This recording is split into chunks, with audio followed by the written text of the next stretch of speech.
Hello and welcome to Experience Share. It's a Pokemon podcast starring me, Evingring. Why is there the extra? I don't know why I put an extra G in there. Evingring. Yeah, Evingring. Evie. Evingring, aka Tanner Greenring. I am joined, as always, by my co-host, Fialawesome. Awesome. That's good. aka Joshua. Couple of Yelstad. strong rounds the past few episodes with my name. And we are once again joined by our best friend, Licky Tony, aka Anthony Smith. First of all, what a warm welcome, Tanner. Thank you. And before we begin, I just wanted to thank you on behalf of the people of the Philippines that you usually give $10 to. The money last week went to where it deserves, which is the opera. Wow, there's nothing like going to an opera and thinking it could be $10 better. And I'm just happy that those kids will be able to pick themselves up from their bootstraps and be able to get food some other way. And they do need that food. So thank you. It was lights, actually, that I was donating to the Philippines. My $10 went to lighting up the Philippines, Tony. Got it mixed up with the Met Opera. On the Met Opera, I think it's a good production, but it could be a great production if we all just chipped in a little bit, you know? It's like the time everyone donated to Kylie Jenner to try to get her to be the youngest female billionaire, you know? That was a thing. Wait. Yeah, do you remember that? That's like truly fucking deranged. I don't remember that. Kylie Jenner was very close to being a billionaire, so all of her fans started a GoFundMe to get her over that hump, you know? I think she was like a couple $100,000 short of being a billionaire. She can just ask one of her siblings. She can ask anyone else in her family. Well, she asked her fans, Josh, and they came through, and it's like me coming through for... That's disgusting? That's real? Yeah, that happened. Well, God. Well, can I just say... I'm just trying to push culture. I once cried because I had no shoes until I heard that Kylie Jenner fell just $100,000 short of being a billionaire. And it really puts things into perspective. Yeah. You're drinking very fancy, expensive vodka tonight, though, right, Tony? I'm drinking We were talking a little bit about before we got on. We did a little drink check. We did, and I'm drinking a $70 handle of rubbing alcohol over ice. I say on the rocks, but it really goes down like fish tank pebbles.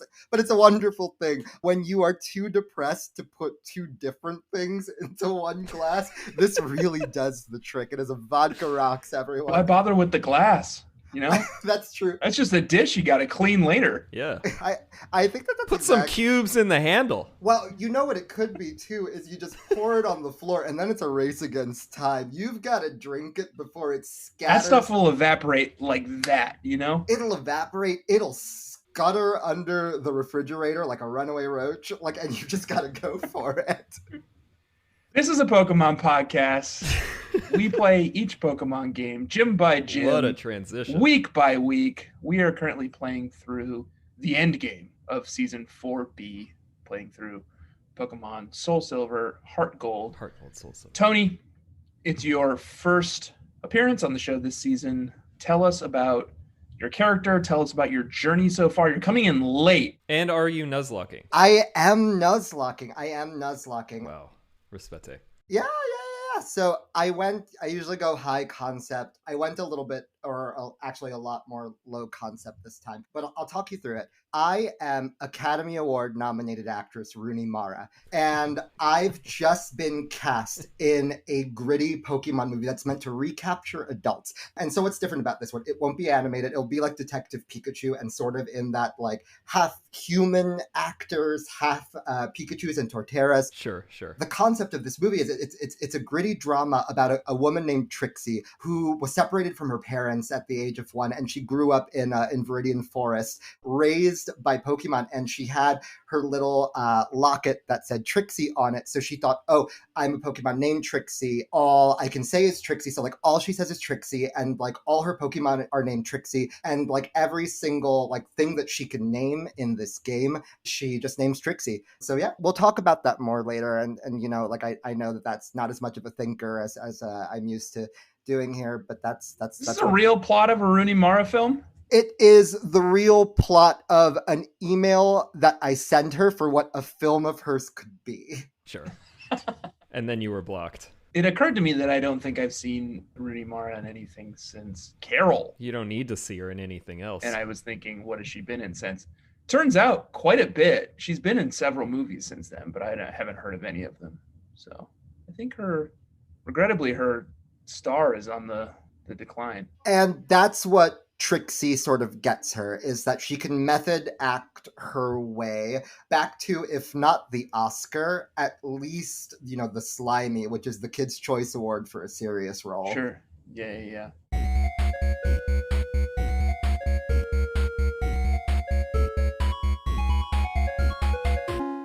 Last week, we left off. What were we doing last week? Now I can't remember. Getting our Pokemon killed by Ace Trainer Kevin. Yes. Up on Route 25. The Cerulean Cape, as it's formally known. We were seeking out Misty, who was not in her gym in Cerulean City. Well, we were, actually just lost on our way to the power plant. Because we do have to go to the power plant before Misty will be triggered. Mm-hmm. Before Misty goes on her date. Yeah. Apologies, bug catchers, if my audio has been bad for the last several minutes. It's because I forgot to hit record on my recorder. So what you heard was my Zoom audio, which was bad.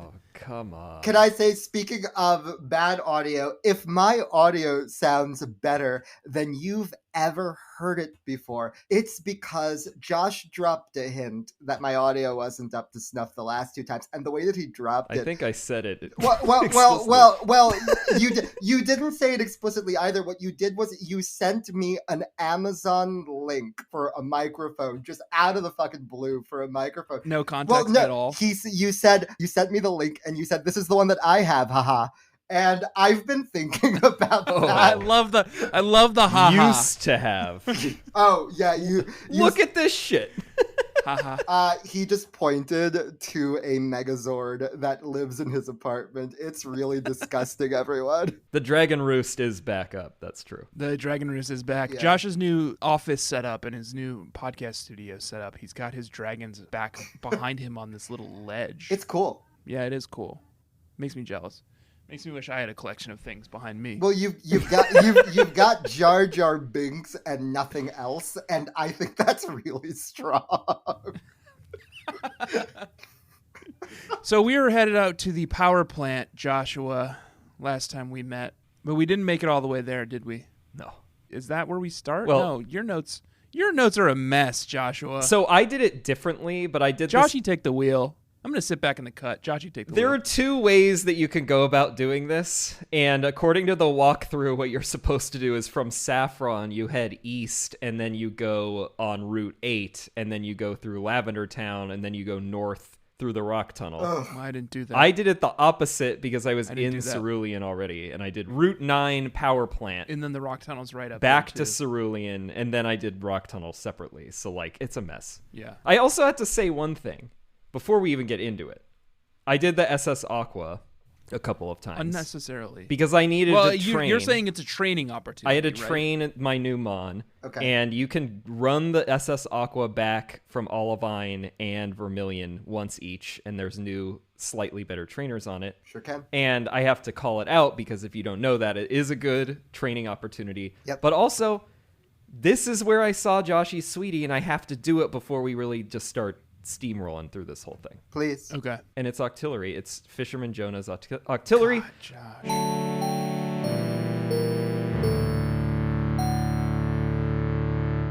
Who's never officially been featured as Joshy's Sweetie, but we all know So fucking predictable. it's Joshy's Sweetie. It's also not cute. Oh, look at... Oh, I know that's not everything. That's just one consideration of Joshy's Sweetie. Josh just fucking took off, I think, because we Yeah. were shitting on Octillery. look at this little... I got this little Octillery figurine recently. Is that official merchandise, or did that just sort of come with a pasta and then get hard? It's from Japan, and I'm pretty sure it came from one of those grocery store quarter machines, yen machines in Japan, because it's an inch.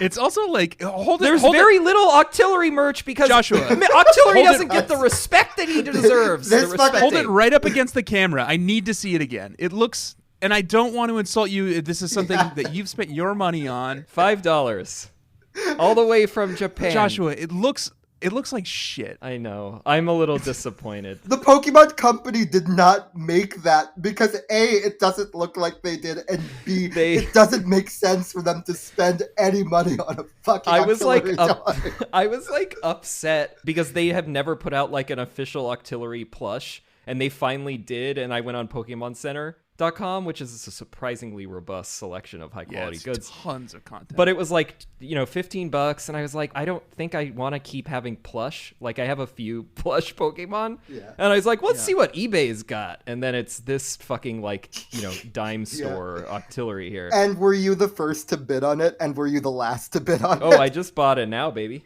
Gotta get it. You probably could have bid on it, Josh.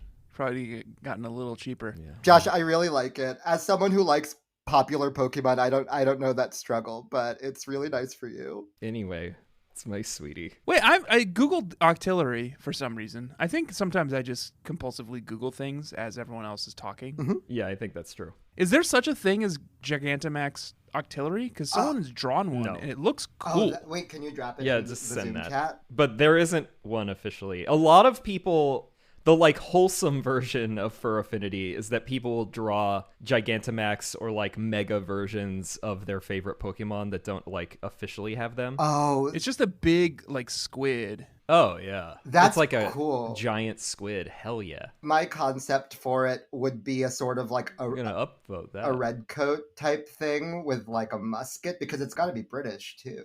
Agreed, and especially because Remoraid was based on a handgun, Octillery was based on a tank, so a Mega or Gigantamax version should be some sort of piece of artillery. British soldier. I just found I think I found your shitty auxiliary on some other website. Sorry, I don't mean to insult your. I actually, can I just say, all kidding aside, it's a really inspired choice for like a Pokemon that gives you that buzz. Like, it's really, really cool. It's a good It's a really flavorful Pokemon. Doesn't have great stats, but you can do a lot with it. I think it's cool that it like is one of the rare Pokemon that just like learns moves that are kind of based on its aesthetics, where it learns all the like beams and all the like its special is Octazooka, rather than like it's just water. Yeah, which I think is fun. That's how I feel about Lantern, which was one of the very first Pokemon to like give me that buzz. Lantern is great as well. Yeah. So flavorful, so bad, absolutely like hideous in battle, but like wow, that's fun. I am a fan as well. It's interesting. All three of us, our favorite, like that first Pokemon that really charged us up, all three of us were water type Pokemon. Mine is Poliwrath, Josh's Octillery, yours is Lantern. Mm-hmm. That's interesting. Well, I guess there is a ton of water Pokemon in these games. Yeah, I think water is the largest group. And also, despite how many water Pokemon they'll create, it's like you're gonna see some tentacles. Like, sorry, we made that one early. Yeah, and it's still. we stand by it. Oh yeah. Seen enough tentacles? Not yet. Jesus. Joshua, you're taking the wheel. So that was my little voyage there, but then I ended back up in Vermilion City. And from there, I mean, should I do it in the way I did it, or should I do it based on the walkthrough? All right. Do it your way. So what I did is I did Route 9, which is the one that's like to the east of Cerulean, and it's just a bunch of trainers. There's a couple of patches of grass. It's like hikers, right? Yeah, it's all hikers and like campers. I noted what I caught here. I think Tanner and I were talking about this before we started recording, but like we don't care anymore. Like we're not going to call out what we caught. It's all the same shit. It's all Pidgeys. It's all Rattata. We both got Mankeys here, which I guess is kind of exotic, but Yes, but I just boxed it. I'm not going to raise a Mankey. I'm not doing that. I got something fun in front of Power Plant, like on that route. On this route, I got jack shit. Like, I probably saw it and ran away. We're just giving bug catchers a heads up. We're not really going to talk about what we catch anymore because it's all boring. We either couldn't be fucking bothered or like it just sucked. With some notable exceptions. I do have a new member of my team who I did catch this week. Okay. So yeah, Route 9. Yeah, it connects to Route 10, which is where you can hop off, jump into the water, and then hit the power plant, which is what I did before Rock Tunnel. I got a Licky Tongue. Pretty cool. Oh, your namesake. Right. That's exotic. Licky Tony. Oh, that's very fitting. Yeah. Did you give that Licky Tony to Bill's grandpa? He asked for it, and I was like, oh, I could do this very, very easily. But for some reason, I was like, no, too lazy. I've got to go interrupt this date and get Misty to scream at me. Overreact, let's just say. Who do you think that guy is that Misty is canoodling with? Gotta be Bill, right? Is that Bill? Yeah, I think it's Bill. I sort of assumed Bill was like a older man. No, because his grandfather's still alive. I mean, that's who's house Well, sitting. my grandfather's still alive. I'm 37. Right, but that's not old. Well, it's pretty old. Like, I think he's in his 30s. I feel like that's right. Misty's like 16. We don't know how old she is in the games. In the anime, she's like 16. Also, a ton of time has passed. No, 3 years have passed. Is it 3 years? Only 3. Yeah, it's definitely 3. Okay, but 16 and 19, different. What's the age of consent in Kanto? Sorry. I'm on the Bulbapedia page for Misty, and she's apparently 10. Okay, well, She's that's 10 even in the games? I mean, first of all, how the fuck would they ever validate a 10-year-old gym leader? Sorry, she's 10 in the anime. Okay, yeah, but I'm talking about in the games. There's no way that they would allow that. Her look in this gen, she's like wearing like a long sleeve coat over like a swimsuit. Kind of a captain look. I think she definitely looks more mature. I think you're right. I think she's probably 19. Yeah. They're definitely trying to, in her artwork, communicate maturity, I feel like. Like, it's like, even if it's only 3 years, like, a lot seems to have happened to her. Yeah. Now she's canoodling with boys out on the Cape. Well, we're getting ahead of ourselves. We got to deal with this power plant. Sorry. Yeah. And, you know, Joshy's supposed to take the wheel, so that's your failing. Well, I did just take the wheel back from you. Yeah. So we surf down. Tony catches a lickitung. I caught a fucking goldine. I fried it up. Just ate it. Finally. Then I went into the power plant. Yes. The power plant is back in action. They've renovated the whole thing because they somehow were getting by without a power plant in the first place 3 years ago. And they cleared out the Zapdos, I guess because I think we did kill it last time we were here. I did kill it. Yep. So it's back in action, and it is powering the magnet train specifically. So we do want that so that we can pretty easily get back and forth between Johto and Kanto. Yep. A crucial machine part is missing from the power plant, and that is why all of it doesn't work. Mm-hmm. And you talk to some of the workers leading up to like the manager, and the workers are like, this manager is only ever depressed or furious, and we've been through so much. And they're like terrorized. Yeah. It's like an Amazon warehouse. Well, he's terrorized. This is eco-terrorism. I was so happy last episode when you were like, let's save this for Tony. I was like, thank God, because I have so much to say about this power plant. Everyone clear a little space for Tony. Thank you. Just a little. I'm only 5'5". Is that true? That is completely true. I am a foot taller than you. Sizor is taller than you. But you could take on Heracross. Yeah, Sizor always leads when we dance.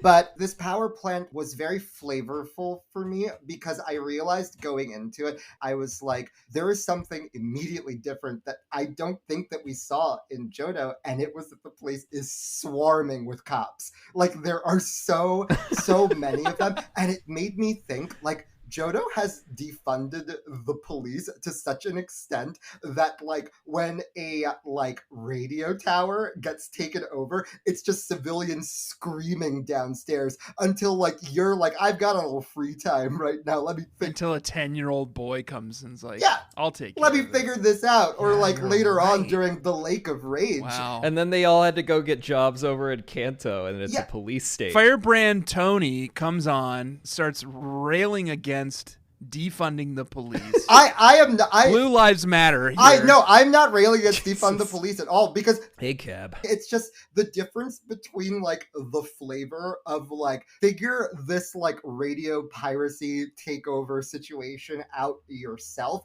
versus like, oh, the police have this area taken care of. Why don't you get this part and bring it back to us? Like, this is World of Warcraft and we're just giving you something to do for no reason. Like, it felt like a side quest in an MMORPG and not like a plot point that gets the trains up and running. And then when you, I don't mean to get ahead of yourself, but when you actually do it, the police officer on your way out says, we need more police officers in this building to prevent this from happening again. And it's like, girl, there are 6 in here. Like, like, what? And also, you didn't prevent it from happening in the first place. Like, what is more police officers gonna Exactly. do? There is one manager, one scientist, scientists, and 12 cops. And each cop, they spent so much time on these sprites, looks entirely different to the point that you can smell different, like, stale coffee stenches coming off of them. Like, it's really something to see this building and just think about the fact that so much of Johto's plot is, like, lawlessness,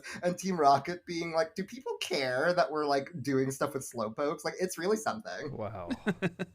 If I remember Gold and Silver correctly, the power plant was like a production. It's big. Yeah. There's tons of stuff going on inside of it. There's 1 million Voltorbs and electrodes. Well, that's the dilapidated one. Yeah. So you're saying they tore it down and like built a new one that's like a third of the size? Yeah, that's more efficient. The technology is advanced. I guess. Yeah. It's so efficient that you open the door to the power plant and it's just the generator. Like, you open the door and, like, there's the generator. Hope no one does eco-terrorism. Gotta go. No wonder. I hope no one does eco-terrorism again. Yeah.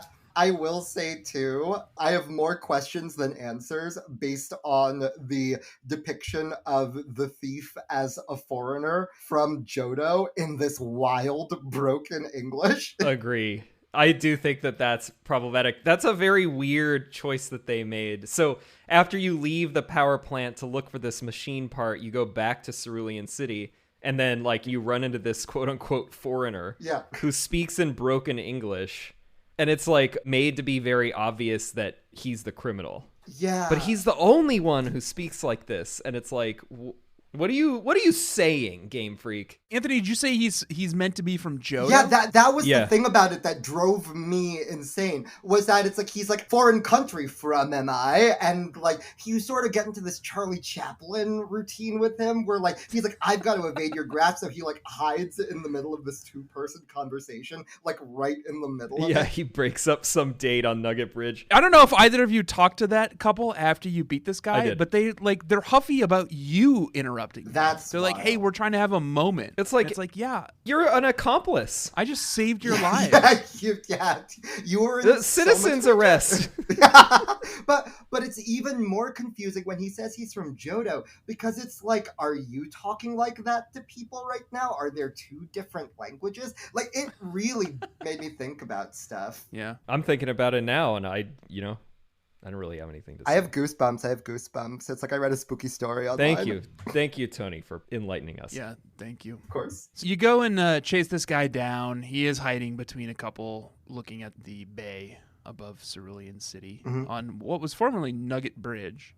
And then he tells you, just point blank, that he hid the machine part behind some inner tubes. You tell him that Team Rocket's through, and he should go back to his family. It's implied, yeah. Yeah. I remember in Gold and Silver, the machine part was, you had to, like, fish for it or surf for it. I don't remember, but it was annoying. It was like, You surf. You had to go and find it. Yeah. And this one, it's just tucked away behind some inner tubes. It's incredibly easy. Very straightforward. Very, very, very straightforward. That gym does look festive, though. It's like a real pool with, like, diving boards and, like, a first, second, and third place podiums and, like, little beach chairs. I love that each time they've remade this region, they've been like, let's make the gym, like, let's beautify the gyms, let's make them different, let's make them aesthetically pleasing. With one exception, it's Vermilion City, where they're like, we got it right the first time. Trash can puzzle. Still trash. Like, it's a trash can puzzle to fight an electric trainer who was a veteran, and that's what it is, and we got it, and, like, we're never changing this gym. God, the trash can puzzle. Ugh. That's really stumped Tanner over the years. I heard it's easy, though. Yeah, it's pretty Is easy. it? Because I love puzzle games. It's one of my favorite. I love, like, the Mist games. I love the Witness, like, stuff like that. Very, like, challenging puzzle games. And this is the most challenging puzzle I've ever encountered in any video game. That happens for me. The Celadon City Gym raised my beats per minute, like, permanently. That I do want to talk about, but we can't do that yet. That was fucking nightmare. That's the worst. I was like, thing. there aren't even fucking ice blocks involved. There's no holes to push boulders down. There's nothing. I want to burn this fucking thing to the ground. There's nothing to think about. Sorry. I almost couldn't even, like, wrap my head around it. I was like, I don't understand, like, what is accessible and what's not. It's inconsistent. There's like slight little openings in like the archways. I guess, maybe. But not always. Not always. There might just be fucking a wall randomly in there. Yeah. Or some woman blocks your way. I have PTSD from it. There's no other way to say it. I'm going to dream about it and like wake up and like just be covered in cold sweat. We recover the missing machine part, and we bring it back to the power plant, and they're very gracious. He gives you some TM. I don't remember what it is. Charge? Zap cannon. Zap cannon. Which is actually decent. That's a good TM for the first good TM in Kanto. Isn't the accuracy on zap cannon like 20 or something? Very bad. It's like 2. It's awful. Yeah. I think I've run It's 50%, 120 damage. It has a 99.6% chance of paralyzing the target. That's cool. Every time I think about a 50% move, I just think about the Pikachu coin from Pokemon Card, and I'm like, I'm not teaching this to my Pokemon. God, yeah. I don't either. I don't do anything under like 80. I'll push it to 75 occasionally, but 80 is really where I draw the line. And 80's even rough sometimes. You really wang a lot of those shots.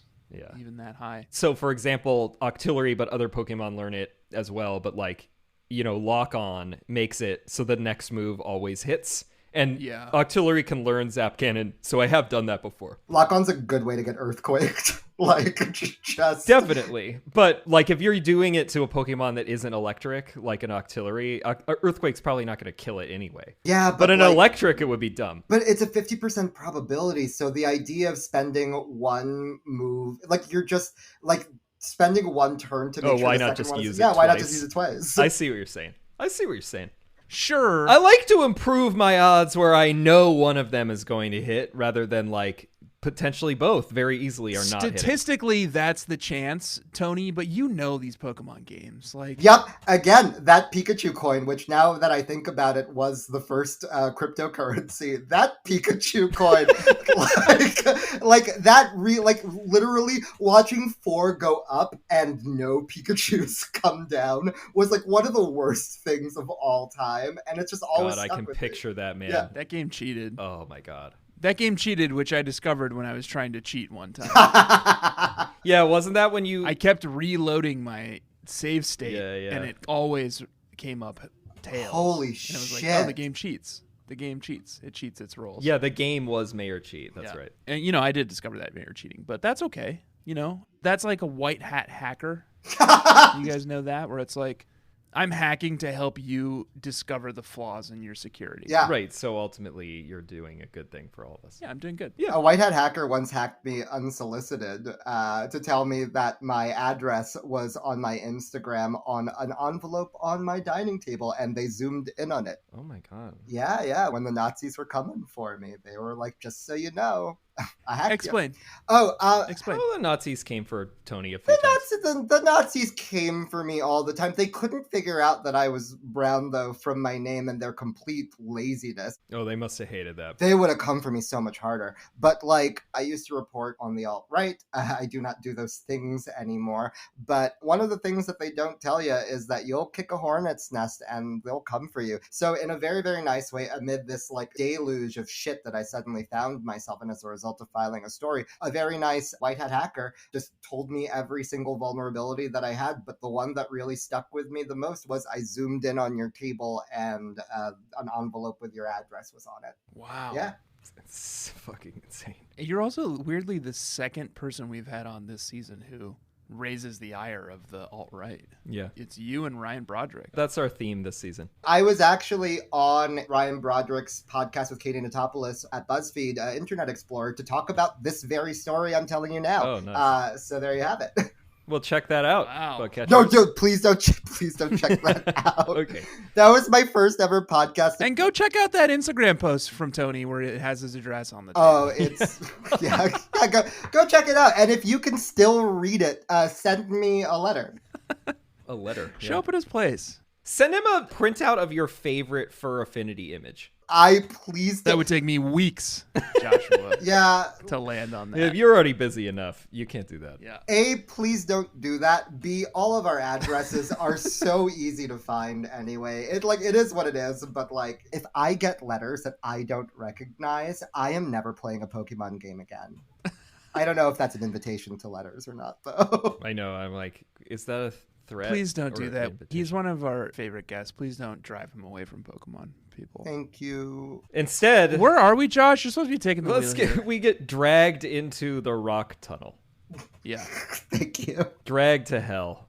Yeah. I don't know about you, but I did what Tanner does, and I really tried to brave it without using Flash. And like, it took me, I think, a good hour of just fucking bumbling around in here. Mm-hmm. I should have just done it. I usually just do it. You can buy it as a TM. It's a TM at this one time. of the department stores, and I should have just put it on some schlub. Instead, I bumbled around in here. I went through 20 super repels and 2 max repels because I ran out of super repels. Yeah. And what the fuck is the deal with there being level 12 Pokemon in here? So you cannot train at all.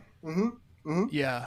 You know that, Game Freak, you know that our Pokemon are at least level 45 by now. And they should be much higher. Yeah. How hard is it when you're building the game and you're programming? Just tweak it. Don't you just go like, okay, this one's level 50. Like you're adding a fucking number and it's like, it's a Graveler. It's not a fucking Geodude. And it's not a fucking Cubone. It's a Marowak. Well, what is this? I wasted my time. I hated Rock Tunnel. I didn't go in. I hated it more than I've ever hated it. I didn't go in. You didn't go in? You just didn't do Rock Tunnel at all. How did you not do Rock Tunnel? Oh, I guess you don't have to because you don't can have do to. the route. You can do Saffron Route 8, Lavender Town. You can just go around. You're absolutely God, right. dude, that's one of the smartest things you've ever done. The only good thing in there is like the TM for Fling, and that's not even very good. Like I'm not going to use What? that. What the It's fuck where is the Fling? Pokemon throws its held item at the other one. I'm not ever going to use Yeah. that. I don't fuck around with those Damn Hellman it. TMs. Rock Tunnel, blow it up. People that have never been to the East Coast, there is a tunnel in New York called Lincoln Tunnel. It connects New York to New Jersey. It is always filled with traffic. It is the worst place in America. Yeah. Everyone's seen Daylight. Yeah. The Sylvester Stallone film. Oh, I watched that during the pandemic for the first time. What a film. What a film. That being said, every tunnel in any Pokemon game makes the Lincoln Tunnel look like fucking Disneyland because it is the worst thing ever. And something about having to flash, which is really like, it's no hair off my back, really, but something about it is just like these fucking people can go fuck themselves. Every single time I have to flash, I'm like, that's it. I'm going to be weirdly cruel to someone tomorrow and not know why. And it's because of this. Ruins your whole week. Ruins your whole week. Like, it's not enough that Flash is a TM. Get rid of it! Could you imagine if the Flash move did something cool and weren't just Sand Attack with shittier accuracy? Right. Like, how amazing would that be? We don't run Flash. Like, make Flash like Surf. Like, give us an Exactly. HM that helps electric Pokemon. Like, do that, and I'll be fucking sitting in a tunnel like flashing. Every HM should be at least as good as Surf. 100%. I think that's how it should be. 100%. I'm trying to think of what would make Flash useful, and I'm trying to think if you add a light screen mechanic to it, where it enhances your special defense for 5 turns, in addition to lowering the accuracy of your rival. Yeah. Is that enough, or does it need to be an offensive? I mean, I have light screen on my Meganium, so like, yeah, I would run that at that point. Because there are plenty of move sets that are like dual reflect and light screen, because there's light clay now, which is a held item that increases the number of turns that they stay active. So if it could synergize with anything and it has a secondary effect, then yeah. If I were the Jeff Bezos of Pokemon, Aren't you? Yeah. well, I am.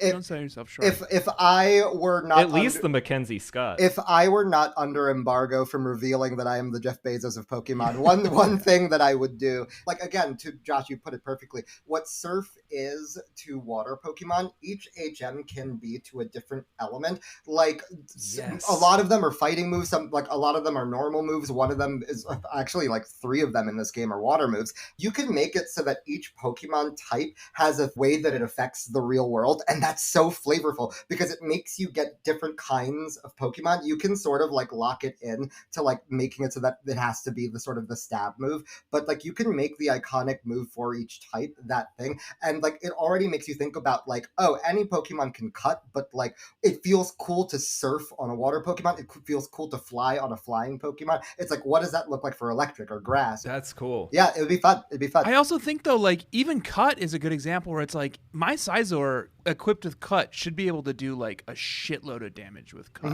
Yeah. Totally. It's like part of his whole thing. He's a slicey man. He's got Sword Dance. He's got X Scissor. And like Cut could be a bug move. Yeah. Give it a type. It's so dumb that so many of them are normal. I feel like it's also because like the three of us are D&D players, and it's like some of my favorite moves are like non-combat related, and it's like there's a way that you can make moving through this world a bit more dynamic. This is like the most times that I've played Pokemon games one after another, so I'm starting to notice it, that it's like with really, really simple additions, you can make this so much more fun. Yeah.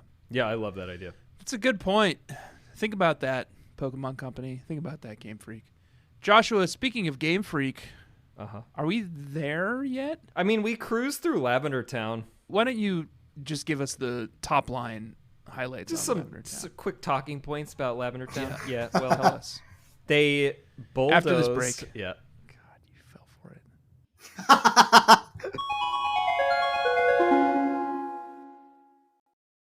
Welcome back, Joshua. Welcome back, Anthony, to Experience Share Pokemon Podcast.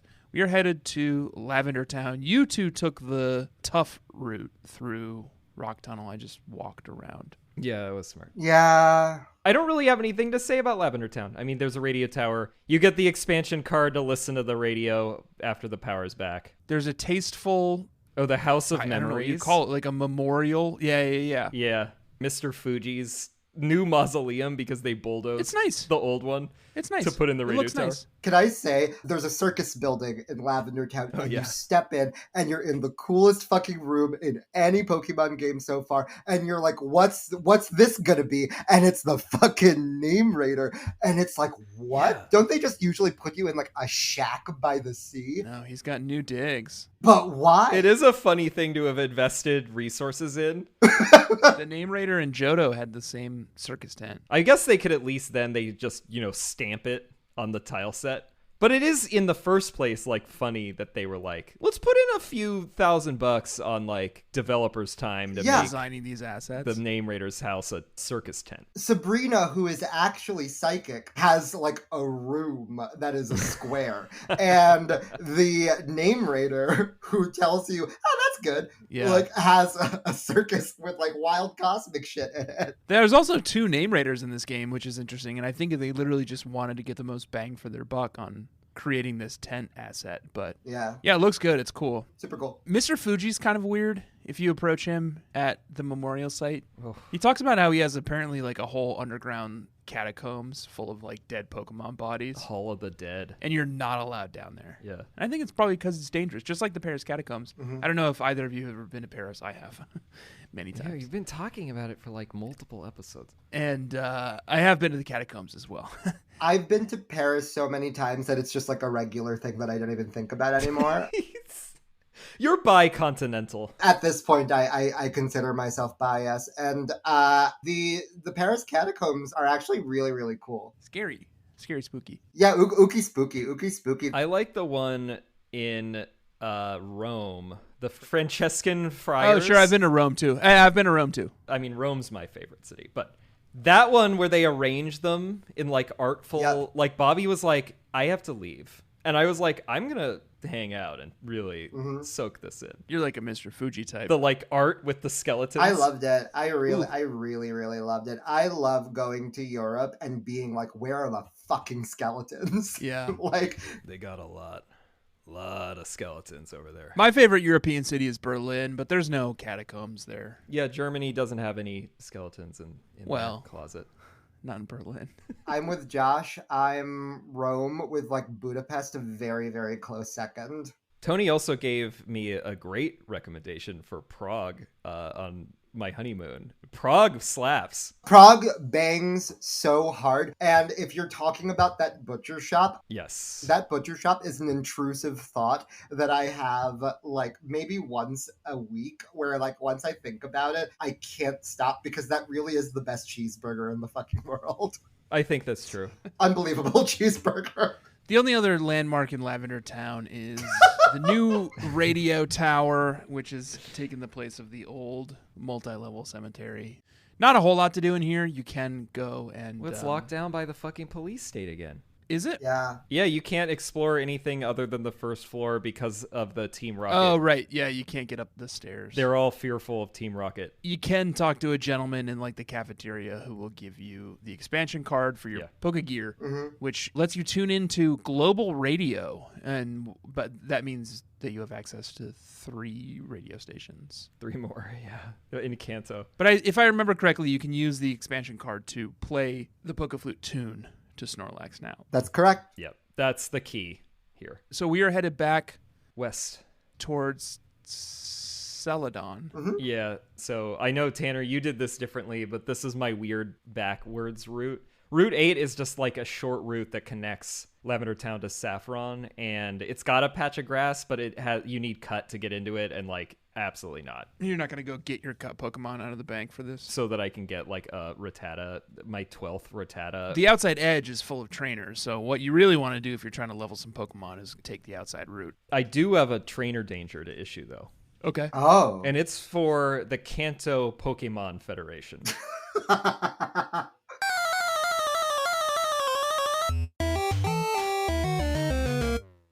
It's 3 bikers in a row. They're on their hogs. And obviously the name sounds like an alt-right group. Federation feels loaded, doesn't it? Anything with a federation is not That's good. charged. What's a good federation? Anything that calls itself a federation but is in fact 3 guys is really scary. Exactly. And they talk about how the cops shut down, quote unquote, their underground path.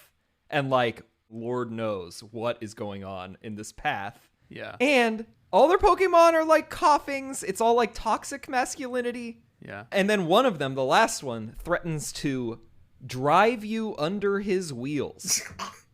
Josh, you just threaded a real needle for me, because it made me think about the fact that, like, you know, when someone, like, I don't like police officers. I'll go on the record as saying that. I know. You were just earlier this episode. You were all like Blue Lives Matter. I love how many cops there are. I was talking. Plant.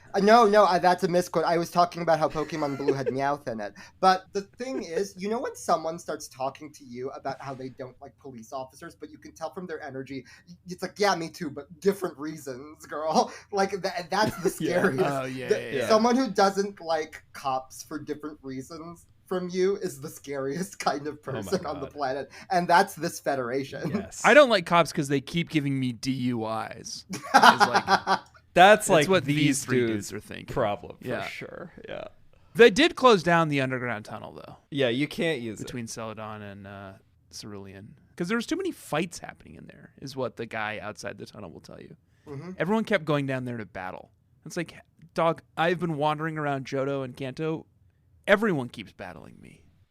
That's not a problem that's been contained to the underground passage. Like, defund Officer Jenny, man.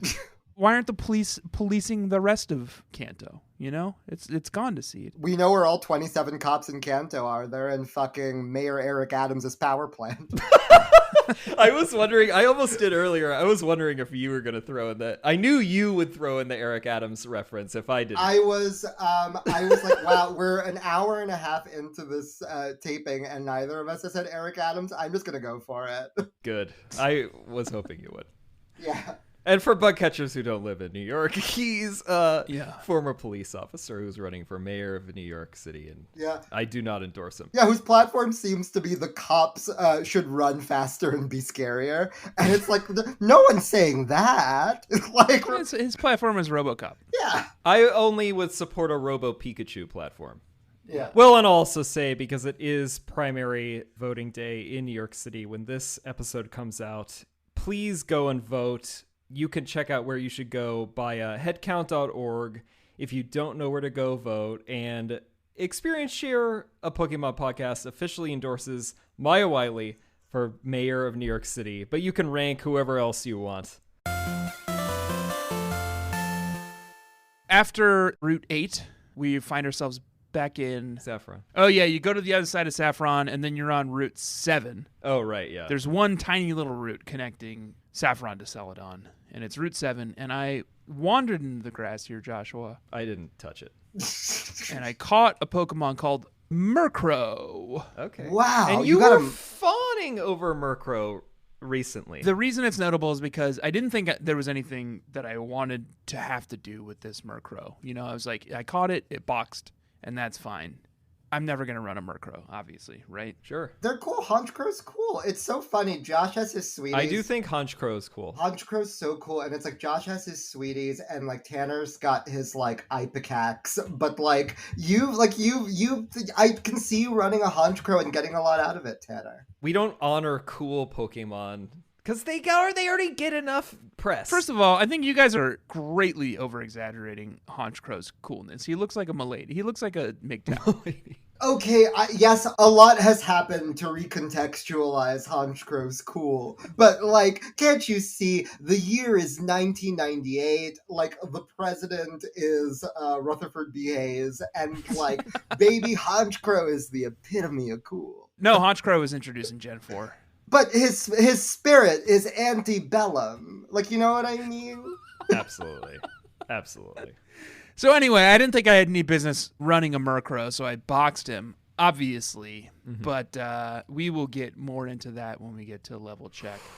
Welcome to Celadon City, the main attraction of this leg. Very bustling town. We've got the big department store. We've got the game corner. We've got the diner. Yeah. Where we formerly could pick up leftovers. Former like hotel, like always something weird. It's like, you know, in every, especially like small towns, but you can see it in city corners as well. But like, you know, there's always that one spot. Nothing ever makes it longer than like a year. Yep. Yeah. There was one in Bainbridge where I grew up that was like when everything from cafe, Russian, teriyaki. Wow. In like the span What of a like swing. 6 years. Although the teriyaki one did make it. Teriyaki Town still there. I think that's true of Brooklyn more than anything, you two. Yeah, Like, there's a spot that has been everything on my block, and now it is an empanada establishment, and it sounds nice. yeah, it bangs hard. That seems like you ended up in a good spot, yeah. It's a good spot. But here's the thing about restaurants and Pokemon games. Every time I go to one, I'm like, this is the time it's gonna be cool. Right. And every single time I get cucked so fucking hard man. by the missed opportunity. Every single time there is a restaurant. It's like there's gonna be a mini game, and it's like there never is. It's more infuriating than ever in this one because like you don't get leftovers. I clicked every around. single fucking tile in the entire place looking for leftovers. They just put Maylene, who's like the Veilstone City Gym leader in Sinnoh, inexplicably is here. What? Like Wait, chowing really? down on hot dogs. Yeah. The like pink-haired woman is just like Maylene. And it's like 2 dialogue, and it's just like, and that's it. And it's like, there's no side quest. There's an I eating can't get contest happening. Yeah, there's just an eating contest happening for some reason. Everyone you talk to is like, don't interrupt me. I'm in the middle of an At least let me food eating contest. buy food that I can feed my Pokemon. Like, what is Yeah. this? Or give me leftovers. Ugh. There's this new Sprite that they've put in here, which is like a little baggie full of food. And it's like, okay, I get what that is. That's leftovers. Yeah. Like, let me have it. I looked it up, and Is it fucking Pokathlon I guess I'll Dome? tell you this. I'll tell you this. I'll tell you this. You can steal it from the Snorlax. Not a thief. The Snorlax that we're going to be able to fight, you can thieve it. I guess I do have a new dark type Pokemon I could teach thief to. Yeah. They really would serve me well in a battle with 2 extremely hot, extremely violent trainers, one of which I will have to square off against later in this episode. But yeah, no, I'd love some leftovers. The other sort of big thing here is the condominiums, which is It seems like it's sort of a convalescent home. There's just like Yeah. old people wandering around. Some woman gives you spell it's tag. like a hospice. This is just where you go to die. I think so. Is this where Game Freak is? Yeah, you're right. I think it is the same building. It's just all condominiums, whatever. The Game Freak HQ confusingly has 2 elevators, one that only takes you to levels 1 and 3, and one that takes you to 2 in the roof. Yeah. Mm-hmm. If you go to level Game 3 Freak HQ and you're attacked by Dawn, or not Dawn, what's her name? Lyra. She comes up to you and is like, hey, if you have all 8 Kanto badges, the sound director from Game Freak, who made all the sounds for this game, will give you something special. He's got the lo-fi beats versions. And then you go to the roof, and something happens on the roof, too, that you're not quite qualified for yet, but I don't remember what it is. There's 2 parts to the roof. There's one room that I also do not really remember, but that's where you would get Eevee previously, and you can't now. Yeah. But you can buy Eevee in the game corner now. On the other side, if you take the other elevator, there's some guy just on the roof, and you talk to him, and I was like, oh, he's going to give me an item or a held item or something. And all that he says is, I'd say the only thing that loves heights as much as me is smoke. What does that mean? Who are these people? Why are you even programming this? Offer me a cigarette at least. Or is he like, he wants to watch the world burn? Like, what the hell is this? Do you ever think about what your NPC in a Pokemon game would say? Because that's a good candidate for like exactly what I'd say. God, what would my NPC in a Pokemon I game could see say? that, yeah. I honestly don't know. I feel like I don't have like a personality. You know, I don't know what like my thing would be. I'd be a trainer on a route, and I would say, do you know how Microsoft Excel works? Because I do, and then the fight would begin. Oh, that's good. And you do know that. And I do know that, and I do know no one knows it better. No one knows it better. Mine would be like, if you can tell me what the Atlantic Charter is, then I won't crush you. Yeah. And then I fight you. And because nobody can. I think mine would probably be about like the lore of Warhammer, the Warhammer universe. You know? Yeah. Would there be a non-battling NPC next to you that like undercuts the shit out of you? Like, yeah, my son loves his Warhammer. Anyway, you must be going. That is the character in every game that I hate the most. Like when the Pokemon fan club president is like so passionate, and then it's like, my uncle's so senile, and it's like, shut up. He Let just people- cares. Yeah. Try caring about something for once in your fucking life. He just cares about his Rapidash that, like, I'm not sure ever existed, but, like, I'm here enjoying myself, and he is... It doesn't matter. It's the fantasy of the Rapidash, you know? Yeah. That's enough to keep him going. Oh, yeah. But now, the main event, Celadon Gym. Once again, you have to have an HM friend in your party to just get through the trees, both outside of the gym and inside of the gym. God. Why? Infuriating. Exactly. Why? So every other gym in this game, it's like, oh, that was kind of fun. And this gym is like, why the fuck does this exist? It's not fun at all. Like, it doesn't make a lick of sense. Just make a proper labyrinth if that's what you want to do. It makes me so mad because it's like, why can't I go through this space but go through this space? But the thing that makes me maddest of all is when you have to use cut in the middle of the labyrinth. Oh and my you're God. like, Yeah. Jesus fucking Christ. It does look beautiful. It's all trellises covered in vines and potted plants, and they're set up in such a way that you cannot... It's a labyrinth, but you cannot see the labyrinth. So you just kind of have to grope your way through it until you finally... And that is a charged term here because it is an all-female gym. Yeah, and I wouldn't have used that term. Yeah. Although I will say, the man out front. There is the old man out front who previously has been a little bit of a lech. I think he's uncanceled. If you talk to him, he finally supports strong, independent women. He's no longer peeping. He says, this gym is great. Yeah. It's full of strong trainers. That's it. He's no longer rapey. And you know what? Tanner, you said it earlier when you were talking about the witness and like how rewarding those puzzles are. Like, this is the hostile witness. Like, it is the least rewarding puzzle of all time. It is waking up in the middle of a blackout and you're having an anxiety attack and you think someone's in the house with you. Like, that's what it's like to scramble through this gym. The thing about labyrinths and the thing about mazes is if you ever are lost in a hedge maze, Okay. and this is relevant to a lot of our listeners, Mm-hmm. if you ever find yourself lost in a hedge maze, what you do is you hold your left hand against the wall and you just keep walking and just keep your hand in contact with the left wall. Because the thing about labyrinths and the thing about mazes is you can eventually find your way out if you just keep hugging one wall. That's the way mazes work. It's not the most effective. It's not the most efficient way to solve any labyrinth or maze. Okay. But that's what you have to do here because they completely obscure the route from you. So you just have to kind of guess. You have to feel your way through this entire maze. And of course it's full of trainers.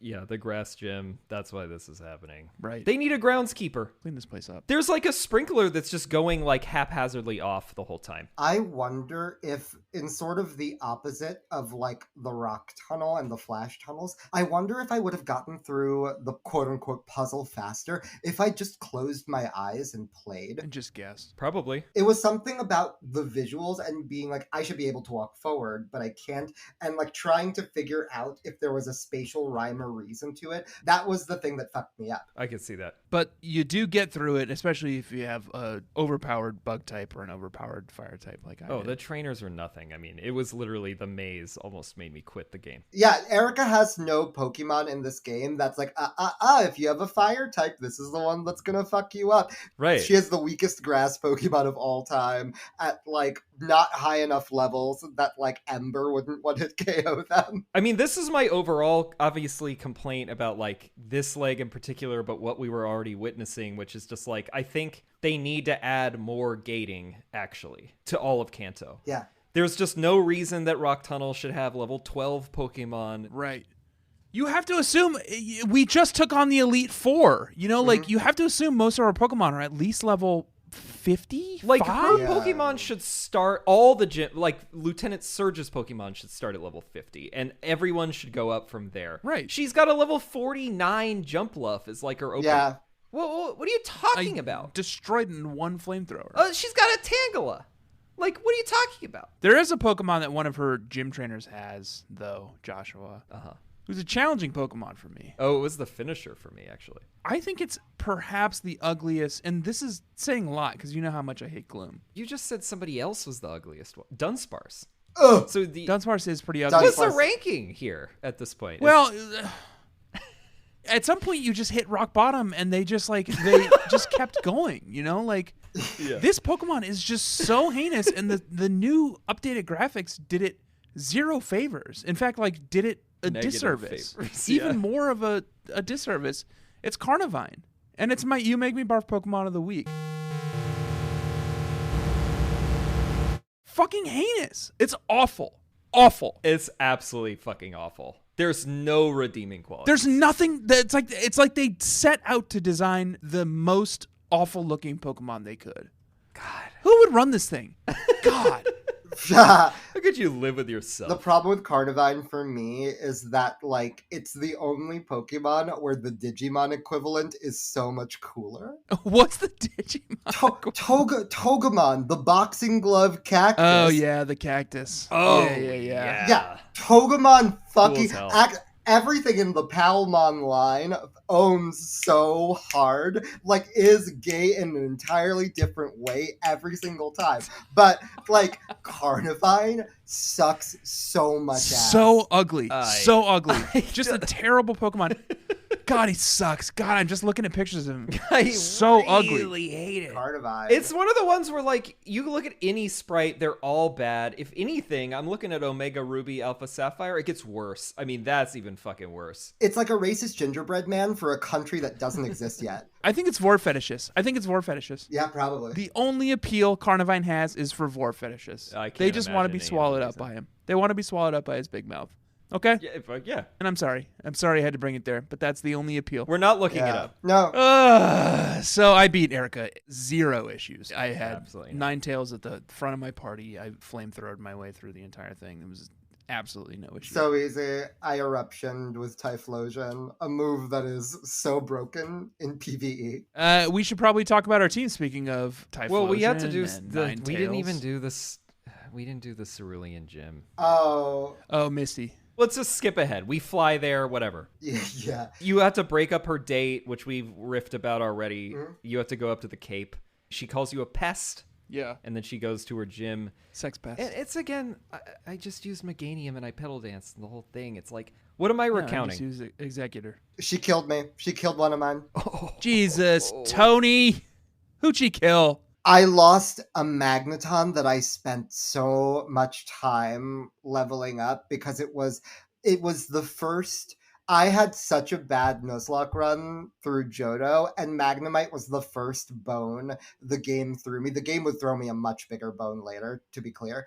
But Magnemite really like was the linchpin of my team at one point, and watching Misty kill it was one of the worst experiences of my life to date.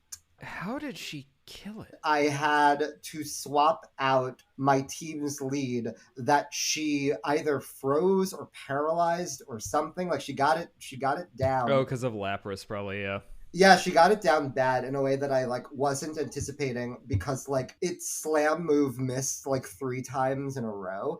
And so I was like, Jesus fuck, I'm going to lose a Pokemon that I've sunk hours into. Let me just swap out Magneton, and then it got crit hit killed. Rest in petals. Rest in petals. What an embarrassing loss. Thank you. Let's talk about our teams in a segment we call Level Check. Level check.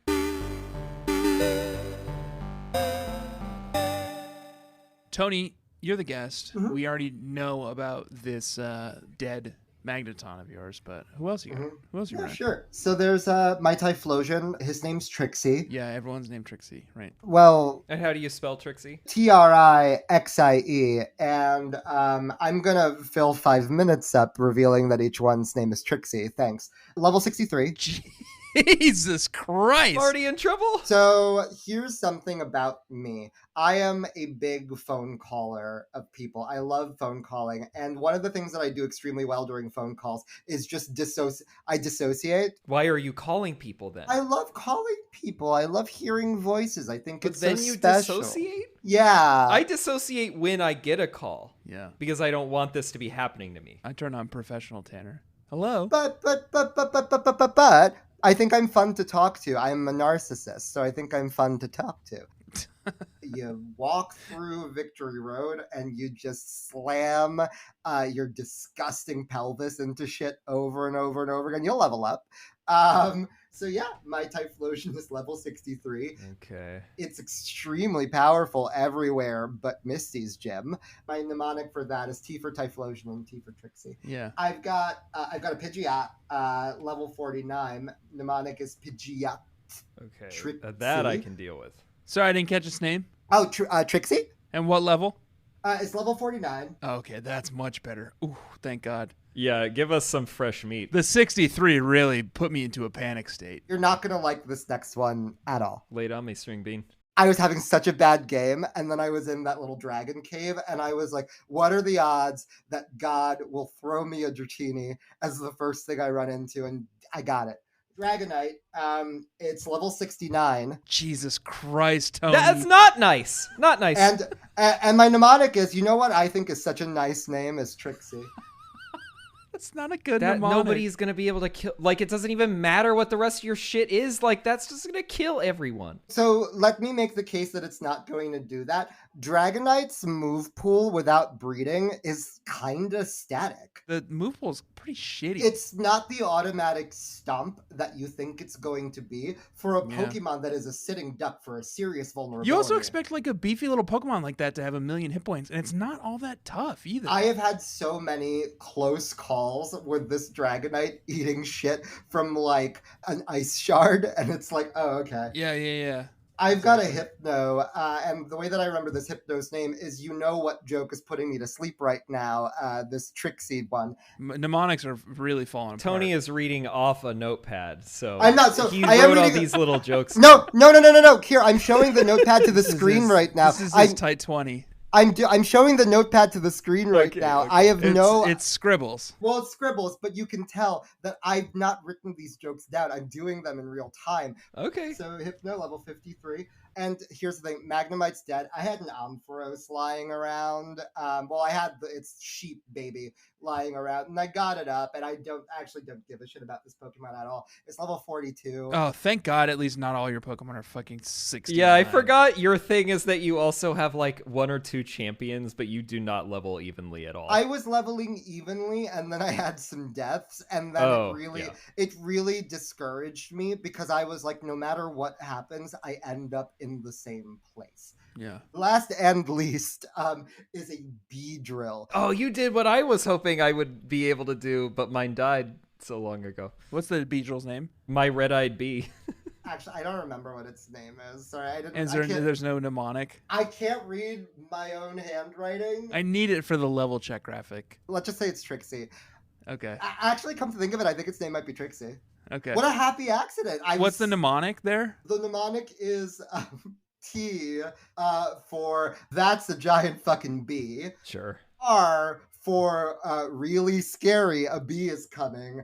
I for I might be allergic to bees, or like I read an NPR article. You don't need to go through all 6 letters. No, you asked me for the mnemonic. That's enough. What's its level? X is for xylophone. 47. Okay, thank God. Oh, I feel a lot better about my situation now. Your team is wild. Yeah, it's a Nuzlocke run. This isn't what I planned for. Joshua, I always make you go first, but you've got a spicy new Pokemon that I want to build towards, so I'm going to go next. Yeah. Gift of Parenthood, Executor, level 58. Sure. 3 Rivers, my Sizor, level 60. All right. Blue Dragon, Dragonite, level 56. Pathetic. Save a Fox, Ninetales, level 59. Uh-huh. Everglade Fund for Alligator, level 60. Uh-huh. And then Joshua, I had enough for last week. Another loss.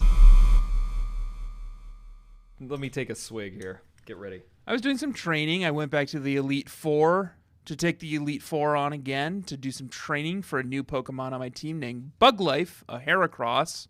Went and battled a Psychic type trainer called Will, thinking that my Bug type Pokemon would be effective against And he's the first of the Elite Four, and he's a joke. against his Psychic Pokemon, and he had a Pokemon called Xatu, who did a move called Wing Attack?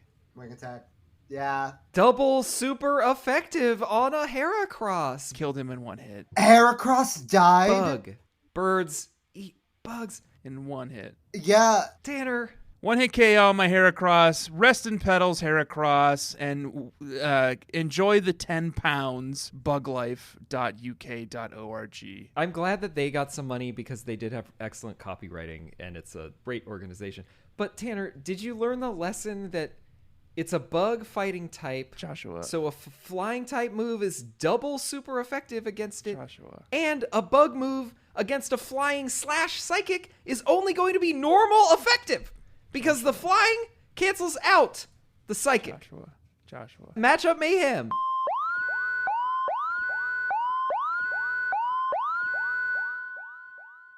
I went to battle the Elite Four to level up this fucking Heracross. I was going to keep him in Experience battle share. A Pokemon as podcast. much as possible. Put the experience you know? share on it. And then don't I was going run to keep it. him in battle as much as possible, and he got 1-hitted. He was so strong. He was so much more. He was like 55 or 56 at this point. You know, like Come on. he should have been able to take a fucking Xatu hit, but he didn't, and he died in 1 hit. So fuck that. Well, I'm glad I don't have to fight that thing. Fuck him. He's weak. He's weak.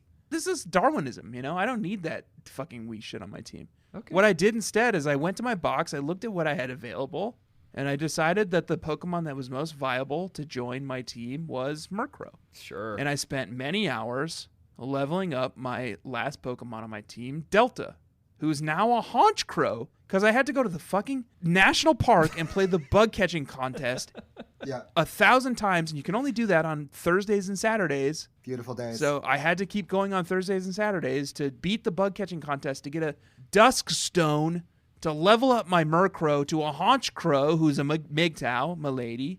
He's got a little fedora on. Aww. He's doing a little like Milady. milady. And his name is Delta. And it's because I searched the term crow charity, and what I ended up on was cherylcrow.com/causes. That's so dark. You gotta soak up the funds, huh? Delta's children charity, Get it? the Cheryl Crow Birthday Drive, was started in 2001 by members of Cheryl's fan forum as a way to celebrate her birthday on February 11th. Since then, Cheryl's fans have around the world donated around $275,000 to the Delta Children's Home in Kennett. I'm not gonna ask where that is. Their kindness and generosity has helped many many children Where's Kenneth? at a time they need. It didn't define it. There's no follow up. It just says Kenneth. Kenneth is not a Dateline city. Continue. That's it. It's named Delta after the Delta Children's Charity, which is one of Sheryl Crow's causes. Oh, Wait, welcome to the team, Haunch Crow, the flying dark type MGTOW. Sheryl Crow's causes. It's Sheryl Crow's causes. Her causes. It's singular, but Crow's causes. Sheryl Crow. I thought that the thing we moved away Wow. too quickly from was soak up the fun, and then it ended up being soak up the funds. Oh, yeah, that's if even the worse. Haunch Crow dies, because then Tanner has to donate funds to the $10 to Sheryl Crow. Soak Up the Funses has more gravity than the sun, by the way. Anyway, Haunch Crow's kind of fun. He's got a lot of cool dark type moves.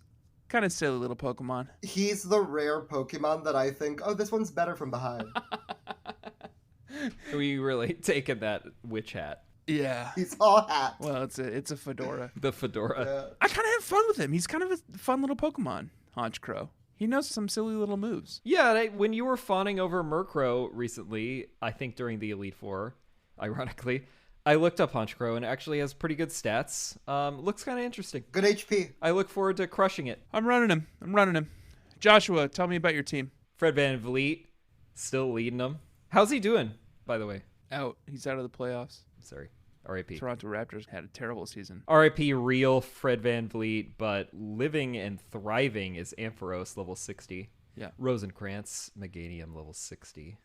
Good levels. Tolkien, Alakazam, level 60. Woo, good levels, Josh. I sunk so much time into this shit this week. Obviously, I had to train a whole new Pokemon, which we're going to hear about. But all of these, Mon, I'm sick of being taunted, of being so underleveled. Now I'm celebrating you. Good levels. You're killing it. I appreciate that you're celebrating me after, like, You're killing it this making week. fun of me for having underleveled Mon. Like, all of them are, like, +6 to +8, and then +38 on the last one. Wick Rackram, Obama Snow, level 58. Yep. Kaladin, Magmortar, level 61. That's high. And then finally, the new entrant is Rocky, My mom's dog. your mom's dog, Dead. that I caught in Safari Zone originally. And it's a Rhyperior, and it's level 58. There's two things that is unbelievable about that to me. Here's the first thing. Yeah. There's apparently a third Rhydon evolution. It was introduced in Gen 4. And it looks rad. Yeah, it finally makes the line fucking interesting and cool as hell. It looks cool. It looks like he's wearing like a little like Like a bomb vest. bulletproof vest, yeah. Hurt Locker. Or, yeah, he's got bombs strapped to him, yeah. Yeah. It's unbelievable to me that you rose this thing to level 58 in the last week, Joshua. I feel like I put 1,000,000 hours into Haunch Crow, and I only got him to level 50. It was level 20 when I started, but that's a +38, baby. All I did was train Haunch Crow this week, and he's level 50, and you got 8 levels on me. The attack on this thing is already, like, I think 220 or something. Jesus. Like, it started being viable to throw out against the Elite Four when it was level 45, and it was just a ride-on. Wow. And I did have to do the, like, platinum trade with the protector to evolve it. But, like, it's good. This moveset is fucking sick as well. It looks cool, too. Yeah. It learns Mega Horn at level 57, which is awesome. I've got Earthquake. I've got Stone Edge. Ugh, Stone Edge. I've got Avalanche. And I decided to become Ace Trainer Kevin. Yeah, I became yeah. the man that destroyed Our enemy.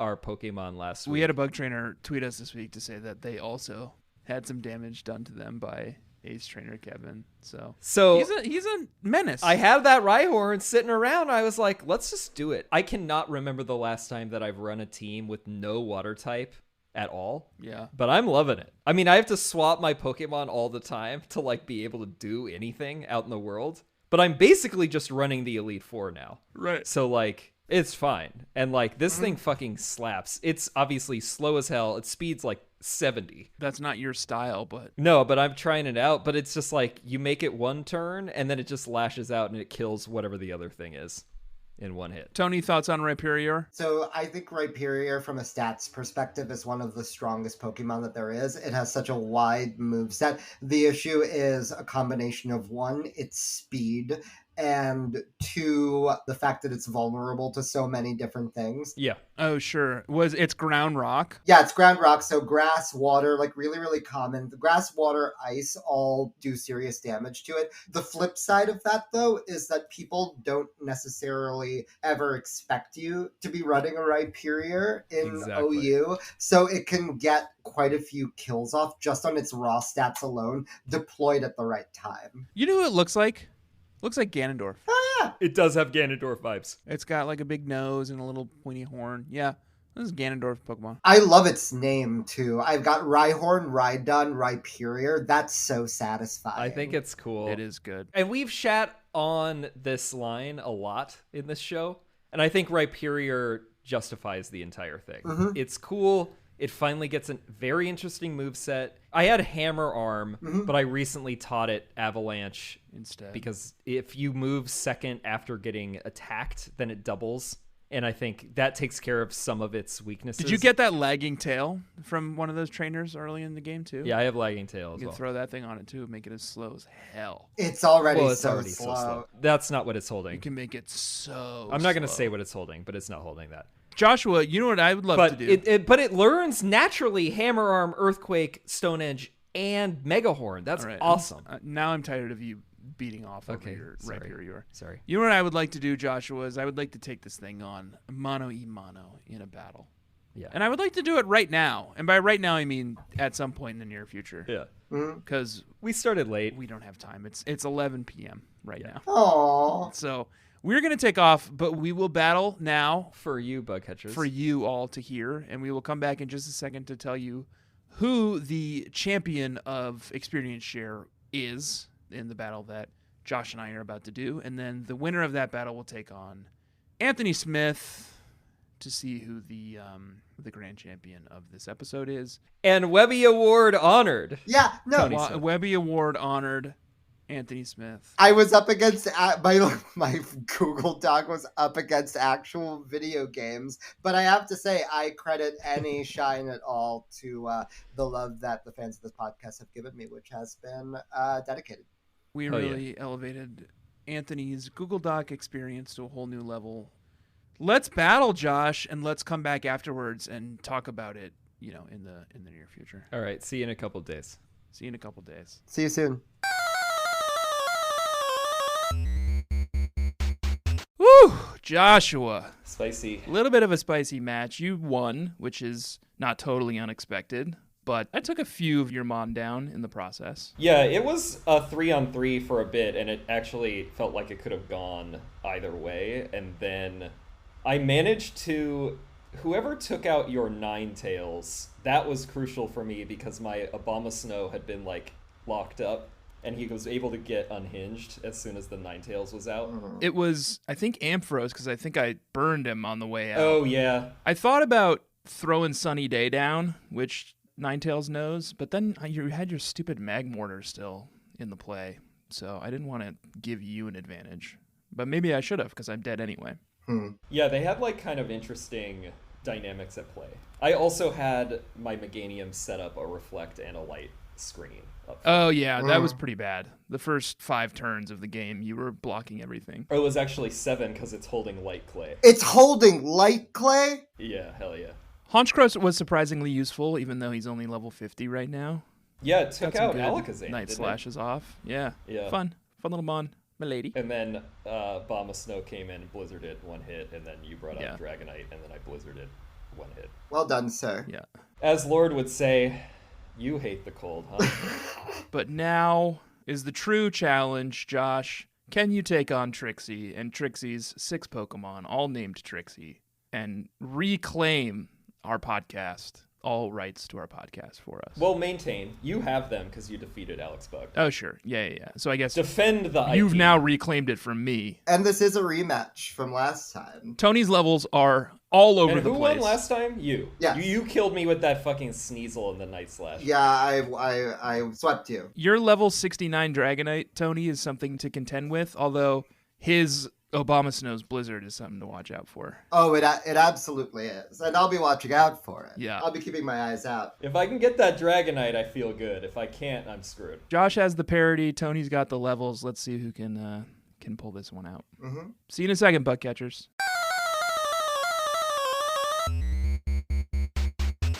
Ooh! Ooh.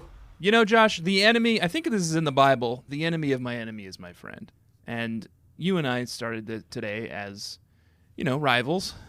But now what you've done is you've reclaimed my honor, you've reclaimed your honor, you've reclaimed the podcast honor because you have defeated Tony Smith. And I did it, speaking of enemy of my enemy is my friend, I did it by confronting my greatest fear, which was a Rhyhorn. Yeah. And I created a Rhyperior that saved my ass in this battle. So I've grown from the ace trainer Kevin experience. Tony, you had some bad luck with your level 69 Dragonite early on. I had some bad luck, Aquatail missed, and Aquatail missing really set. I got a Dragon Dance off. I should have gone straight for the outrage. I had a Persimberry on the Dragonite. It would have been a beautiful thing. I just didn't see a world where my luck would be so bad that Aquatail missed. But then I don't know what I based that off of. Tony opened with Dragonite, and What was Rhyperior's big move that knocked out most of Dragonite's health? it was Avalanche. Avalanche. I thought he was going to hit me, and then it would have doubled the power on my attack, but he opened with Dragon Dance. But then I did do Avalanche, and it still took him down to 17% health.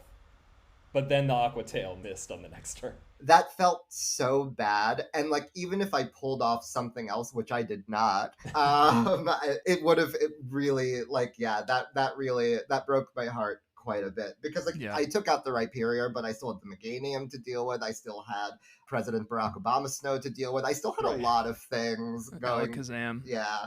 Yeah, there were some troublemakers. Your Typhlosion also had a pretty good showing. Yeah, I believe. Eruption is such a strong Eruption move. killed the Rhyperior in 1 or maybe 2 hits, and that's not very effective. In one hit. So Eruption is base 150 power with 100% accuracy, and the way that it works is that the more HP Typhlosion has, then it does its 150 damage, but the less it does, the less damage it does, the less HP it does. So basically Typhlosion's a really, really big revenge killer, but it didn't make much of a difference in here. Really, really well done, Josh. It hurts. It hurts. Good job, Josh. You've defended the honor of the podcast. I'm glad to be back. Joshy Redemption. We love it. It's glad to have you back. And also, this is, I just want to say, this is what it's like to lose in a respectful way. Yeah. You're such a hero, I know. And if I'm the We're best both loser. very humble, good losers, not sore losers at all. Oh, yeah. Yeah. I'm a sore loser. Are you? Yeah, I like to give Josh shit every time I lose to him. Josh called me Mayor Cheat last time. He was so Were you awful to cheating? me. No, I wasn't cheating. I stayed up all night thinking about how awful Josh was. Because of that Sneasel? You mean from the Yeah, last Josh is a graceful loser, but he's a fucking awful winner. I think I've been quite respectful today. Respectful. Have you? Yeah. That's the game. That's the episode. Good job, Joshua. Bad job, Anthony. We will see you again next season for Pokemon White and Black. But I love you both. in the meantime, this has been Experience Shared's Pokemon Podcast, starring me, Evingring, a.k.a. Tanner Greenring, and I am joined, as always, by my co-host, Feel awesome. Fiel Awesome. I don't have the doc open. And we are once again joined by Licky Tony, a.k.a. Anthony Smith. Thank you again, Tony, for joining us. Where can people find you on the internet? People can find me on the internet at Anthony BL Smith on Twitter. Bud Light? Yeah, exactly. Anthony Bud Light Smith. Yeah, the most Roman Catholic of beers, Bud Light. They put that down in the bottom of every ad after the drink responsibly. 100%. There's this transubstantiation theory, but that Bud Light is Judas, and like I think that it's really compelling. That sounds like some dark stuff. Thank you for joining us, Tony. Thank you for joining me, Joshua. Bugcatchers, please do rate and review the show on Apple Podcasts and everywhere else that you rate and review podcasts. And, of course, follow it everywhere that you follow podcasts as well. And follow it on Twitter and Instagram at EXPSharePod. Check out the subreddit, reddit.com/r/bugcatchers. And buy our dang merch already. I mean, a lot of you have been. We're actually selling quite a bit of merch. We can't run out, so get it. And keep sending us pictures of your babies or yourselves in merch. It's really nice to see. We've seen a lot of the pics. Rest and Pedal shirts and Bugcatcher shirts out there. There's a lot on the Reddit, but if you tweet them, we'll give you a little RT, a little promo. Bandwagons, aka Fanula Jones, got her Rest and Pedal shirt. Rest and Pedal shirt. Gave us some great promo. So respete Fanula, of course. Yep. You can buy our merch at expsharemerch.com. Tony, which shirts did you buy? Oh, I bought the Joshua Sweetie jock strap just in time for Pride. All right. Tony, Josh, goodbye. Bye, hon. Smell you later.